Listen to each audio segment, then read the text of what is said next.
You're listening to the Cycling Podcast at the Vuelta España in association with Rafa, celebrating the sport and producing the finest cycling clothing since 2004. Today we are at the Observatorio Astronómico de Calar Alto.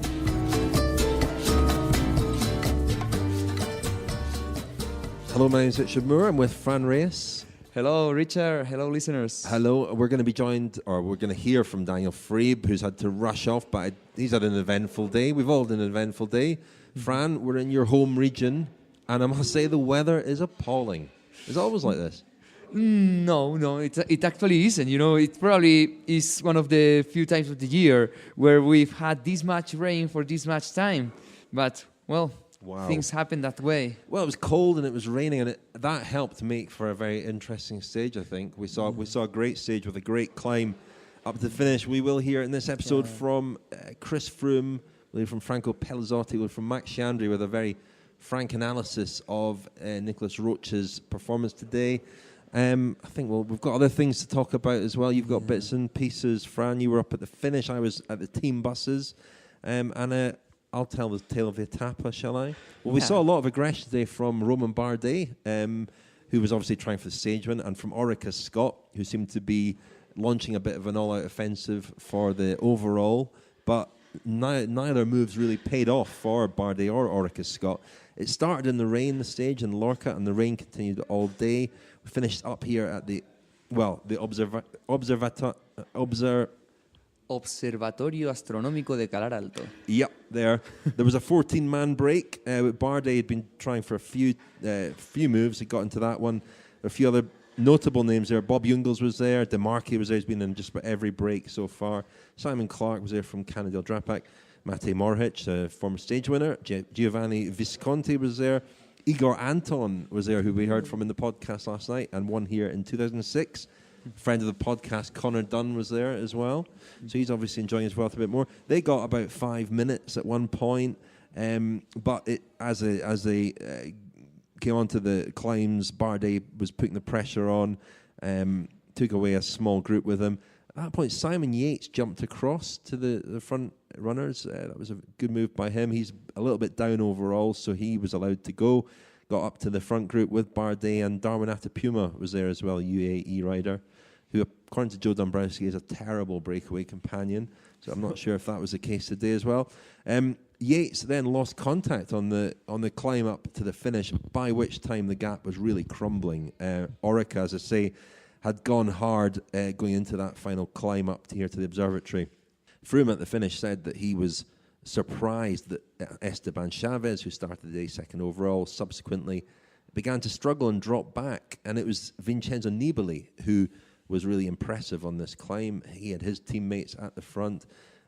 He attacked himself a couple of times, went clear at one point with Alberto Contador. Danger for Chris Froome.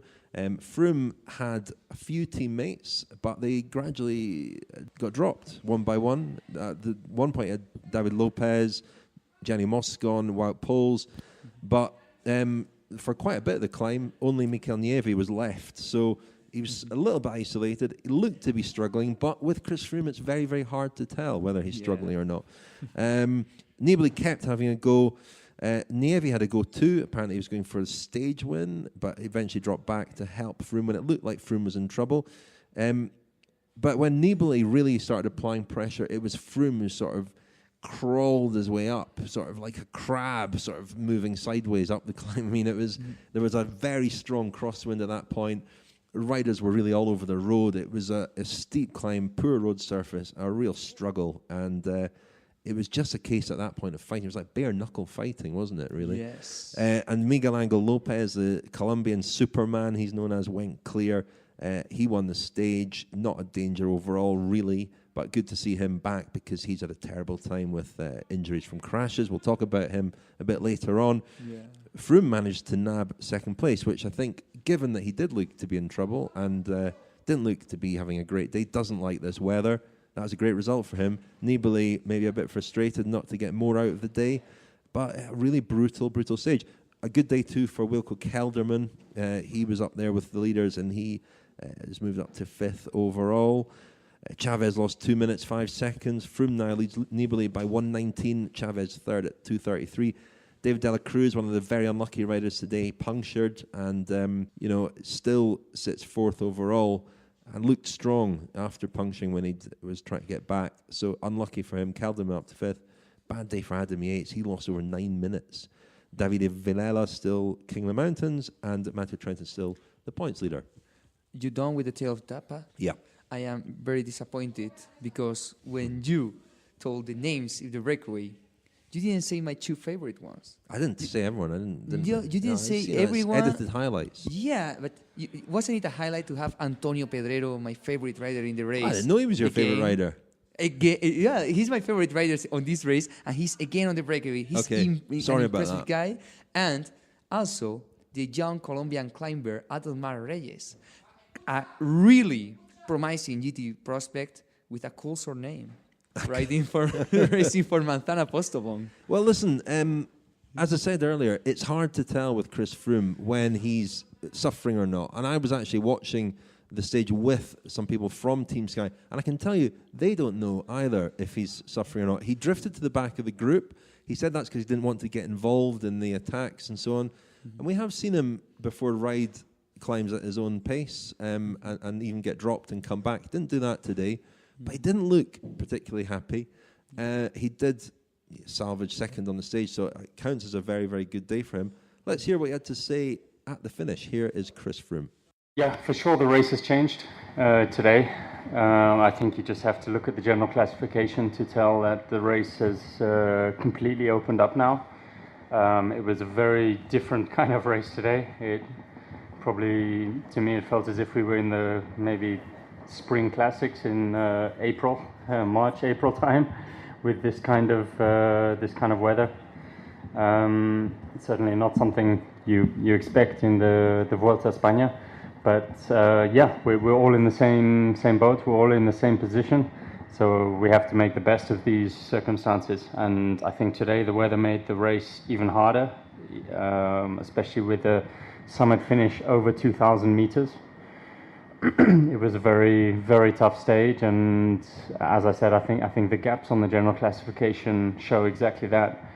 When the race Orica made the race at the bottom of the last climb, I think a lot of people were already on the limit, and when the attack started with Alberto and Vincenzo halfway up the last climb, then the race exploded completely. For me, I was very fortunate to have Gianni Moscon and Mikel Nieve with me for company. They've both been incredible during this race. My whole team has been incredible during this race. Just controlling all day. It's been a dream scenario for us this first period of the Vuelta. And today, I think we can take a lot away from today as well as a team. I think it was a very hard stage. We had to control the start. We had to control the race right up until the base of the last climb, but the team has been fantastic. The second part of your question, asking about Gianni Moscon, I think at that moment when I was speaking to him, I probably said to him, don't worry too much about Alberto and Vincenzo attacking. It was still over 10 kilometers to the finish, and with two teammates and a lot of roads still to cover, we didn't need to chase them absolutely full gas. So, but this is Gianni's first Grand Tour, first experience really riding GC in this GC group with me. So it's been a great learning experience, I think, for him, and it's been certainly for me. I'm extremely happy to be working with such a talented individual like Gianni. He's got a huge motor and a huge future. You mean in the last 2Ks, or? Yeah, I think certainly today wasn't my cup of tea, given the conditions out there. I do prefer the really high temperatures and when everyone's on the limit because of the heat, and today was almost the polar opposite of that. But as I said, everyone's in the same boat, and we all have to make the best of the situation. I think the team managed really well today. Up the final climb, once that split was already made, I decided to sit back a little bit. I didn't want to get roped into pulling on the front and playing a sort of cat and mouse game with other guys who were there. So I was happy just to sit back, and I think they stood to gain more today. Guys like Contador, guys like Nibali, guys like Kelderman, they stood to gain more today than me. So I sit back and left them to it. Mikel Nieve, in the final, there was one moment I said to him, have a dig, go for it. He's not on the general classification, so maybe they weren't going to chase him. But yeah, the race did just open up again, and he's an incredible teammate, absolutely incredible. It's such a privilege to ride with a guy like Mikel Nieve, just so professional, so consistent, and one of the strongest climbers in the peloton. Well, it's interesting to listen to Froome's recollection of the facts of today, because he says that he told Mikel Nieve to have a go, and according to Alberto Contador, what Froome actually told Nieve was to ease up, to lower his speed, and that's why, in theory, Contador tried to be aggressive at different moments of the climb. I mean, it's one of the reasons why Froome must be such a hard guy to race against, because he does have bad days, he does have off days. We saw it at the Tour de France, Périgueux, and he said later on, after the race had finished, that was the others' opportunity to attack him, and had they attacked him, they would have dropped him. But the problem with him is the signs are so hard to read, because he always looks like he's suffering. He always looks like he's in trouble. And I say his own teammates don't know whether it's a sign of him being in trouble or not. It's impossible to tell. Yeah, and this is a very clever bluff in a way. Exactly. He looks like if he was constantly bluffing. Contador thought that he was having a bad moment. And when Spanish journalists addressed Chris Froome on this, they asked specifically whether he had any particular moment of weakness during the climb, and he said no, categorically. No, I didn't have a single bad moment. Which suggests that he did. Methinks thou doth protest too much. I think he's not going to say that he did, but I think he will later, at some point later, say that today was a very hard day. I mean, and I think what got him through in the end was just sheer grinta. I think that was just. It looked, the finish there just looked like, guys absolutely on the limit, giving everything that they could. It was a really, really hard climb up to finish, made much harder by the weather. The cold, the rain, the wind. It's it was a tough old stage, and the guy the one rider who he's unpredictable, and he's certainly not afraid of Froome, and he's not afraid of a go, is Vincenzo Nibali. And Froome said at the start of the Vuelta that Nibali was the big threat here, he believed. And Nibali, let's hear from his teammate Franco Pellizotti from Bahrain Merida, who said a very interesting thing at the finish. Here is Franco Pellizotti, who was very, very active, very involved in that final climb. Yes, today is the first stage, very important for this Vuelta, and Nibali stay very well, and all team stay very well. Today start the Vuelta for Bahrain Merida, and for Nibali for the red jersey, but sky is very strong, but Madrid is 2 weeks to Madrid, and it's possible. So Pellizotti there saying, Fran, that the Vuelta basically started today for Nibali and for Bahrain. Yeah, after all, what we've seen today is a completely change of scenario compared to what we saw in the past 10 stages. We passed from nice weather, lumpy courses with sharp uphill finishes, to high mountains. We have several stages like this in this Vuelta. This one is starting today, then we have Granada, then we have stages in Asturias, in Cantabria. It's completely different efforts, and above all, and further on, this weather today made it terrible for everyone. And as for Vincenzo Nibali in particular, he just seemed to excel in these conditions on high mountains and also with this terrible weather.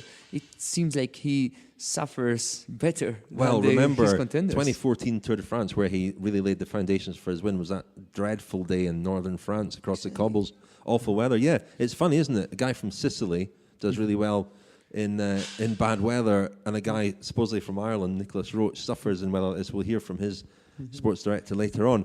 Somebody else I saw at the finish, though, and he's going to tell us a little bit more about Nibali, was the one and only Daniel Friebe. Daniel, you had a bit of a Yates day today, didn't you? Well, we punctured. Just a bit of a... Yeah, it was good changeover. It was quick. It was about half an hour. Do you know what? We punctured right outside the Spanish equivalent of Quick Fit. I'd like to know why you didn't change it yourselves. No, we weren't going to do that. Would you have done that? Yeah. No, you wouldn't. I would so. What, and gone on a spare? Napalm and I had a puncture in the Jaguar a few years ago. Couldn't mention it at the time because we were sponsored by Jaguar, but we changed it and carried on. What, and you rode on a spare? Yeah. I don't believe you. It's true. For how long? But then you still needed to go and take it to a garage eventually. The whole stage, and then we got it fixed afterwards. It's amateurish. We were on rough roads, as you know, Rich. It was a mountaintop finish. That would have been the strategy of complete amateurs. And we're not amateurs, we're pros. Okay, so much for that. You made it to the finish. Yeah. Beautiful, isn't it? It's beautiful. I've been up here before. I've ridden it. It's another climb I've ridden on a folding bike. Is this to plug one of your books again? Are you doing one at night? I can't remember which one it was in. I think it was in the first of my books on mountains. Anyway, yeah, been up here before, but it was very different weather that time. I came up in March last time, and it was really hot. Well, 20 odd degrees. It reminded me. Do you know what? On the side that we came up, so there are effectively 3 or 2.5 sides to this climb, and we came up the way that the race didn't go, the main way that the race didn't go, and very wild, not much vegetation, certainly at the bottom. It reminded me a bit of the Highlands of Scotland in the light today. So it was very grey, wasn't it? A low cloud and sort of green scrubland most of the way up. This is like the Lecht, which is probably the road you're referring to. Beautiful climb in Scotland, but it can be pretty bleak, and it felt pretty bleak today, cold, and watching the race, it was pretty brutal out there with the wind and the cold, and you could tell everybody was in a bad way. Chris Froome's just walked past us to his press conference. It was hard to tell what sort of condition he was in, as it often is with him. What did you make of Vincenzo Nibali today? His teammate Pellizotti said that the Vuelta started today for him in Bahrain. Well, he's not in a very good mood, Nibali. He's been quite difficult to deal with on this Vuelta, I must admit. A few of us outside of his bus at the end, or a little camping car at the finish, didn't want to talk, so I'm not talking to you lot of all people. But he's growing into this Vuelta, isn't he? And it just shows that with different climbs, a different type of climb, the whole game changes really, and he's much more at home on climbs like today's longer sort of alpine style climbs. I think his form is getting better, and he looked like he could pose a bit of a threat to Chris Froome today. Didn't really punch much of a hole, did he, when he attacked towards the top of the final climb? But there was daylight, and I think the main reason he didn't want to talk to us was he was very disappointed that he didn't win the stage. Barely daylight. It was pretty dismal. Why is it? You mentioned this the other day as well. Nibali's been in a bad mood with the media. Why is that? Is there a reason? Has he got wind of the shark's tail, perhaps?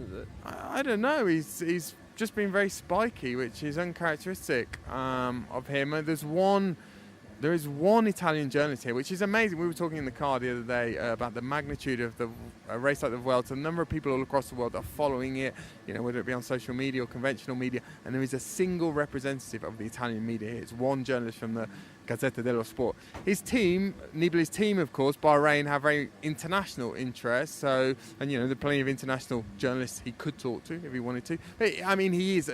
That's not to say that he's blanking us or stonewalling, but he's not been the easiest to deal with. Well, you've got a long drive, haven't you, Daniel? I hope your tyres hold out. Me too.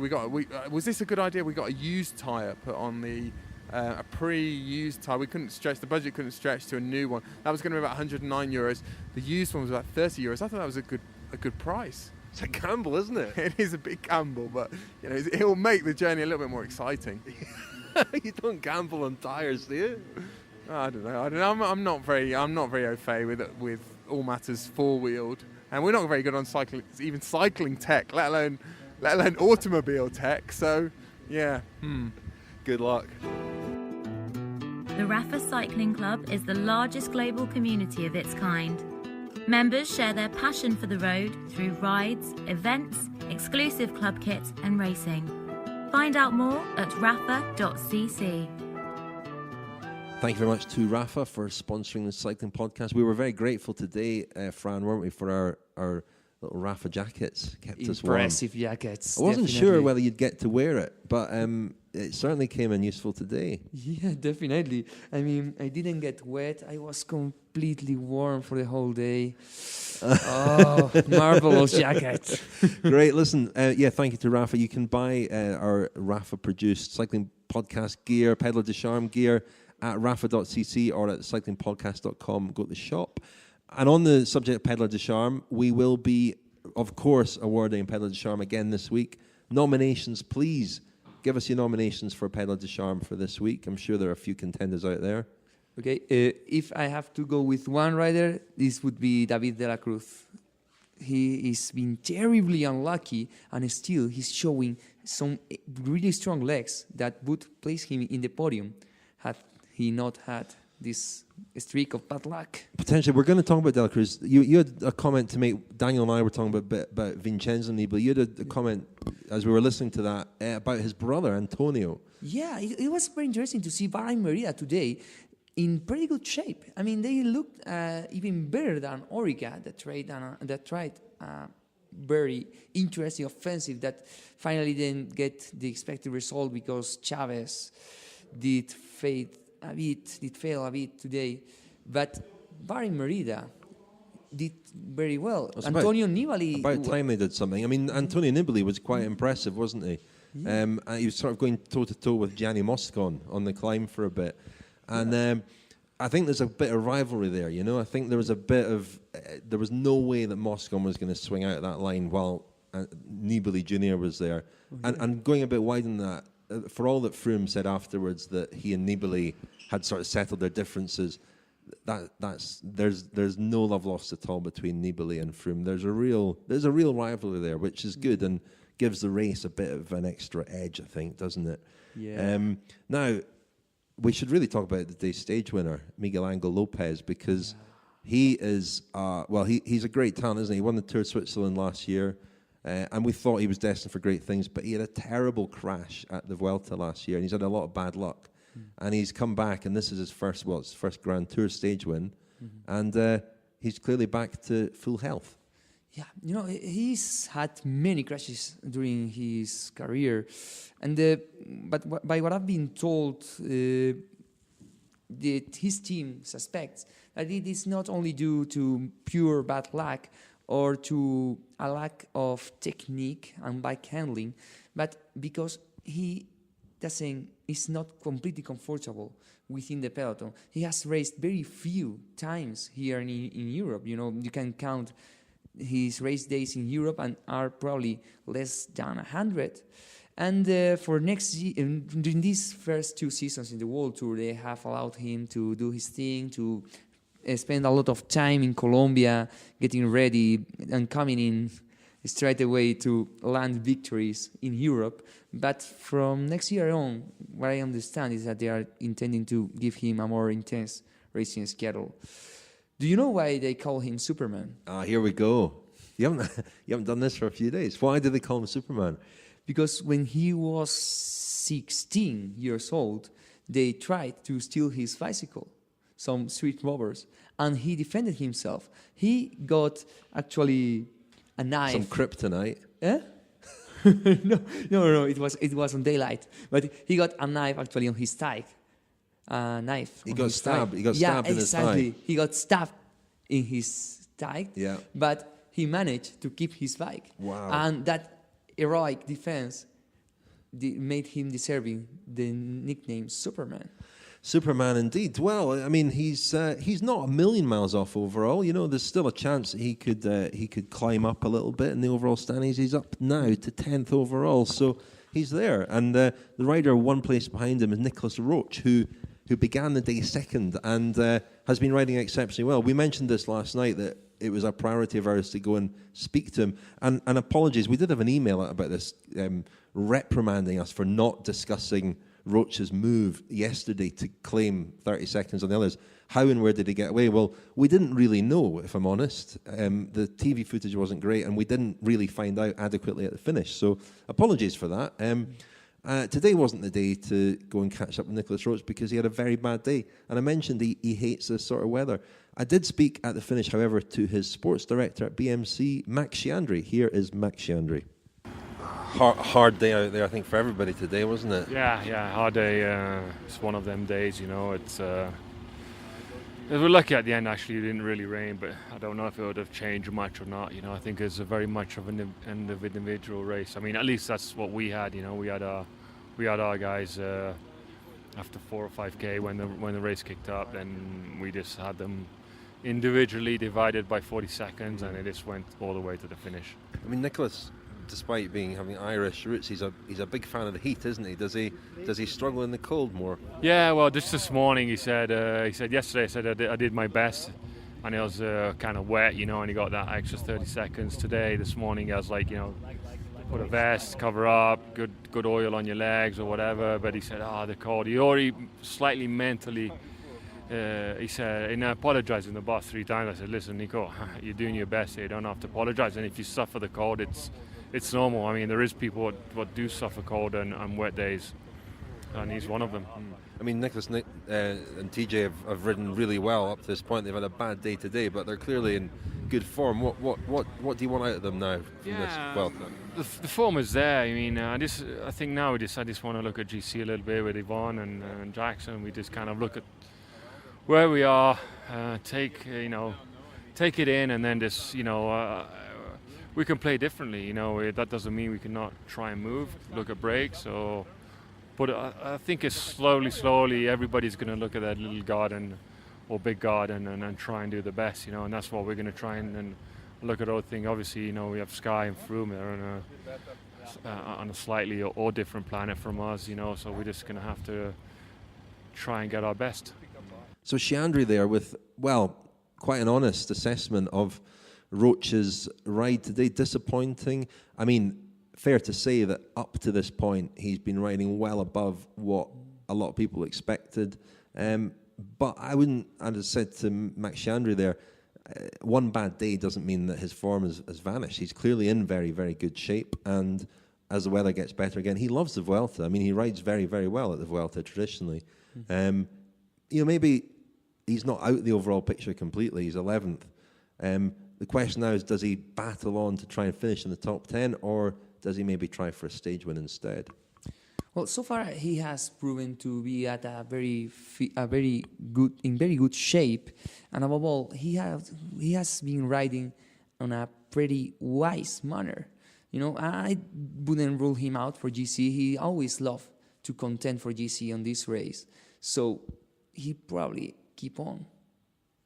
He does, but that's frustrating in a way. It's frustrating for a lot of people because a stage win is surely worth more than 7th or 8th on GC. I mean, he's 11th now, but that's, anyway, that's a perennial debate with Nicolas Roche in particular.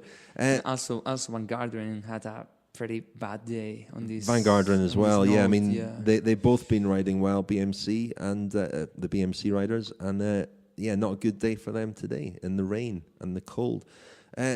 We are releasing 3 episodes of Kilometre Zero a week at the Vuelta.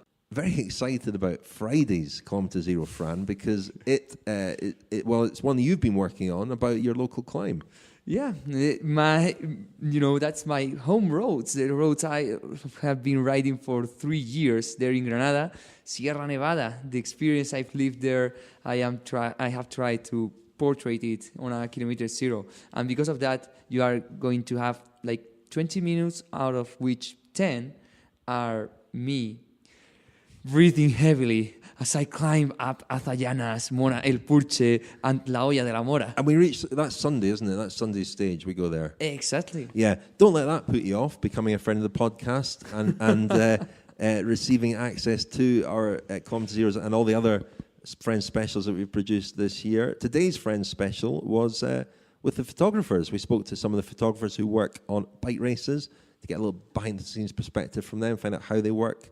And it was quite an entertaining listen. Let's hear a little excerpt from it now. You're listening to Kilometre Zero by the Cycling Podcast. Hello, I'm Simon Gill, photographer, the one that doesn't normally speak. Carl Pilkington of the Cycling Podcast. Not sure I'm cut out for this. That's all going in. No, Simon, what makes cycling a photogenic sport? The auditorium is enormous. Unlike a football match or something, you're confined to a small space.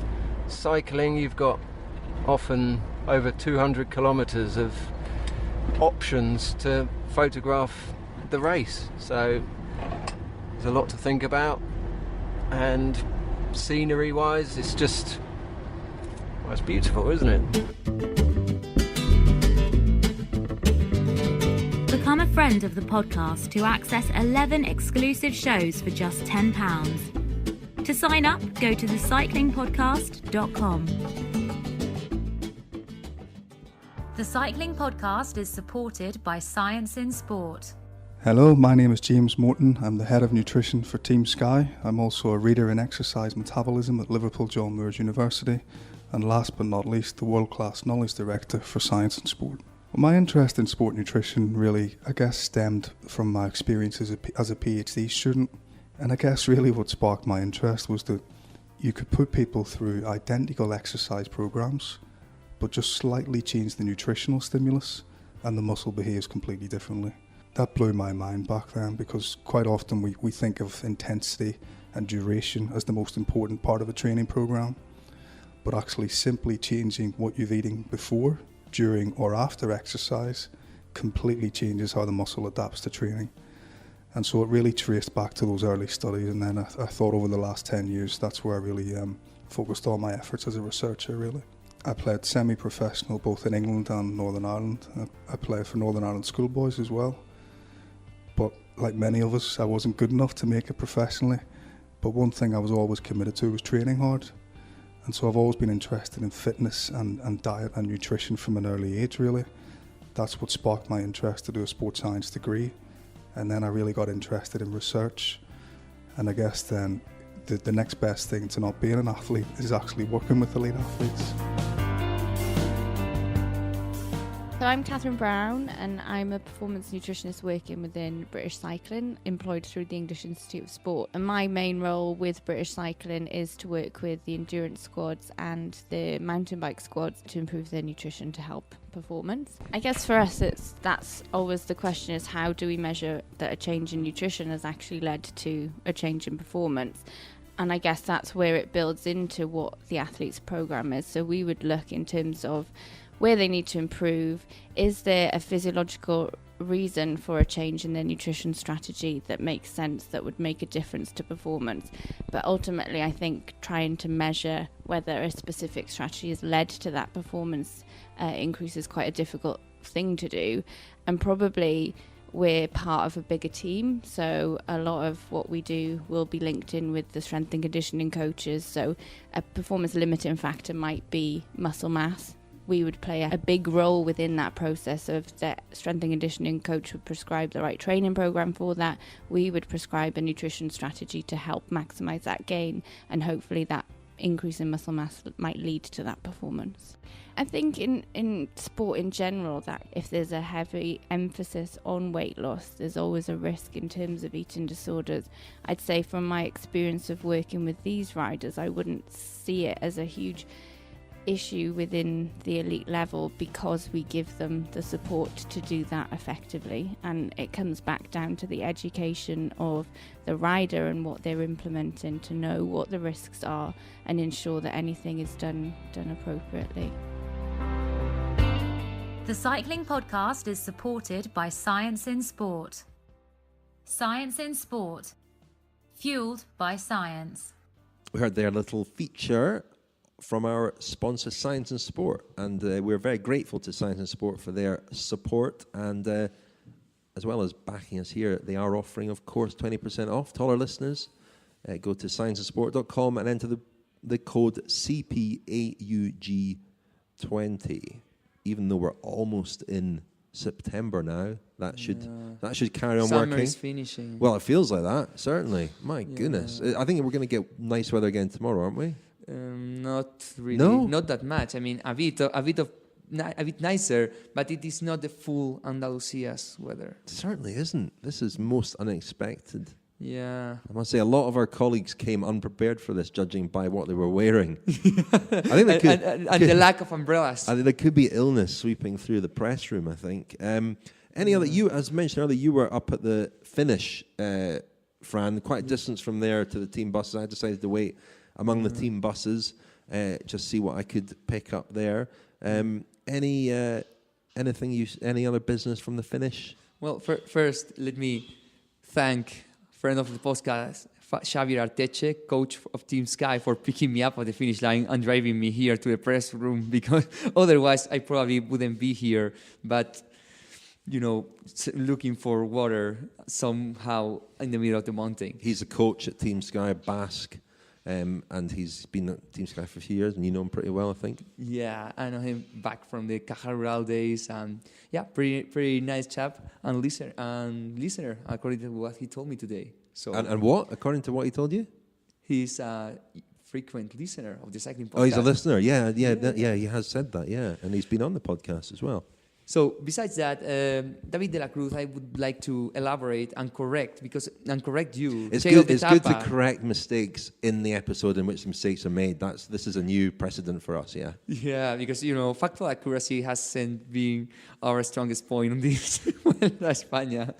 And, never is, Fran, never is. But what I learned today at the finish line, what actually happened to David de la Cruz, was not a puncture, but a problem on his rear derailleur. How to pronounce derailleur. It? Derailleur, okay. And the rear derailleur. And that's what. Right, so that's what interrupted his ride, and what put him on the back foot for the rest of the climb. Still, I was very impressed to see how strong he was today and how strong has been during this whole Vuelta. I always thought that he was going to be a contender for GTs at some point of his career, but to be honest, in the last years, I had lost a bit of that hype, and I thought that he was going maybe to become a great deluxe domestic for some rider. And in that sense, in that respect, the fact he's signing for Team Sky for next year was much in my perception. You can see him just stepping into the role that Mikel Nieve currently fills. He's off to Orica-Scott, of course, for a lot of money, apparently. Yeah. So, but in this Vuelta, I'm starting to believe that he can really contend for the podium, and it would be very impressive. Besides, I read today an interview on Catalan newspaper Ara, on which he told that that next year, apparently Chris Froome doesn't plan to ride the Vuelta, and he may have a chance to lead Team Sky there. Interesting. Yeah, I mean, I asked Froome whether he was going to ride the Vuelta if he won this one, whether he'd, come back and try and win it again. And he sort of hinted, I picked up that he sort of suggested that he would like to ride the Tour of Britain at some point in his career, and maybe next year would be the year to do that. Who knows? That's interesting. I'm sure De La Cruz is not the only one at Team Sky who might fancy leading the team at the Vuelta. Froome isn't doing so. Wout Poels is another one. But yeah, that's always the problem, isn't it? I mean, did you say there that you don't think he can contend for the podium here? I think he can. Yeah, he's fourth. No, I think he can. I think he's fourth, and he has suffered bad luck for a couple of times. Good time trialist, isn't he? Decent time trialist. Decent time trialist. And after he suffered that crash while climbing in Castellón, he suffered this rare derailleur mechanical problem. He crashed warming up for the team time trial in Nîmes. And after all this, he's still fourth. He can go a long way. And you want another business from the finish line? Another observation, yeah. Yeah. unfortunately, I saw a very unpleasant incident.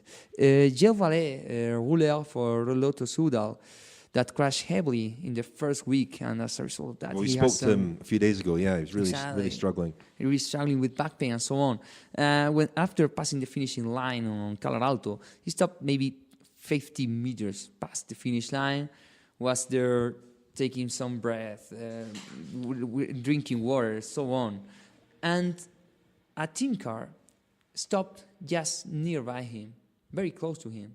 And unfortunately, somebody opened the car door, the back car door, and its edge hit Vallet on the chest. He almost collapsed in that moment. He fell to the barriers. It created quite a buzz in the finish line. He was hurt. It seemed that he was... It wasn't his own team car? No, not his own team car, a different team car. And you're not revealing the team. No, I don't want to put a stain on anyone's name, man. I want to think that was something unfortunate. It was an accident. Yeah. It wasn't on purpose. Well, for sure. That's the last thing he needs. And it was quite heartbreaking because after he recovered, it took him a while to recover, and after he recovered, he began pedaling down to the team buses. He was crying like a baby. He was crying, and I could tell that he was crying out of exhaustion and desperation.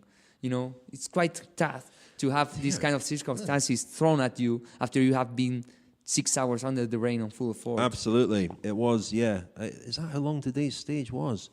My goodness, I'm just looking. It doesn't actually say. 5 hours. 5 hours. A 5 hour stage in that weather, that takes it out of you. And today's stage might have an impact, because people will have suffered today, and it might, there might people fall ill and stuff like that after a stage like this, because when the weather changes so dramatically, it can be hard for the body to deal with that. So this stage was a tough one, and Froome said at the end that this, we're still relatively early in the race, but this is one that was will at the end, when he looks back at the race at the end, will have been an extremely important one, perhaps a key one. Anyway, let's leave it for tonight, Fran. We'll reconvene tomorrow with Daniel again.